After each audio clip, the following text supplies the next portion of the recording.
My name is Ann Tanner. I live at 3612 Carlsbad Boulevard. I've been a resident for almost 15 years. The Stanford Institute for Economic Policy states that the Carlsbad pension debt ranges from $130 million, assuming a 7.5% return, to $450 million, almost $500 million at a 4% return. As a tax-paying citizen bracing for a financial train wreck, which is the number? Is it the $130 million, which is the approach geared toward helping employers plan annual budgets? That's according to the Stanford Institute. Or is it the $450 million? That approach is the more hard-nosed math approach, measuring assets and liabilities. That's also quoting the Stanford Institute. The voting public has a right to know what our real unfunded liability is. As the LA Times mentioned last week, the gap between money available and promises made is huge. I would suggest this is not the time to build a new city hall. Rather, this is a time to fund our pension liabilities.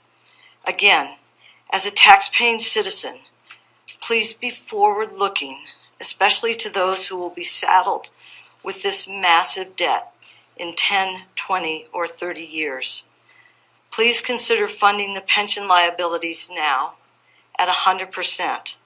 Let's use compound interest for the years to come to help us out as taxpayers. Hard financial decisions are made daily. Thank you for choosing wisely. Thank you for your time. Thank you. Ms. Tanner? Yes.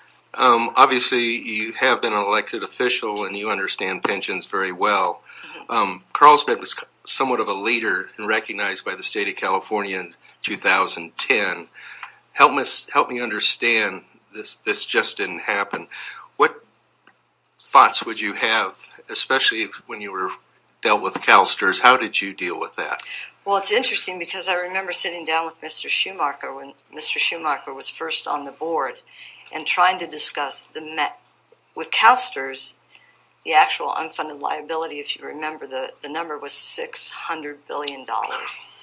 And so I just completed the San Diego County Taxpayers Association pension certification course. And one of the recommendations is full funding of the pension right now so that we can use compound interest to our advantage as the years go by so the gap doesn't become as large. So that would be one of my first suggestions. You want me to go on? I was just asking what you did while you were involved with the teachers or as a school board member to address this issue. I couldn't sleep at night because with CalSTRS, it's in the Constitution of the state of California where teachers could only put in up to 8.5%.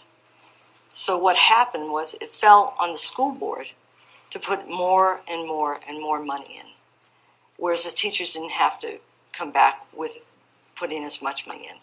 So what we had to do is we had to start planning right away how we were going to get that extra money by law, by the legislature up in Sacramento, saying school districts actually had to put more and more money in. And so that's what we had to start doing. We had to put more and more and more money in the reserves. So you started prepaying it when you were on board? Yes. Really? Yeah. Okay. We had to start doing that. And again, taking this course, it seems to me that one of the steps you can actually take is funding it at 100% now. So it's something to consider. And that was the recommendation by the San Diego County Taxpayers Association.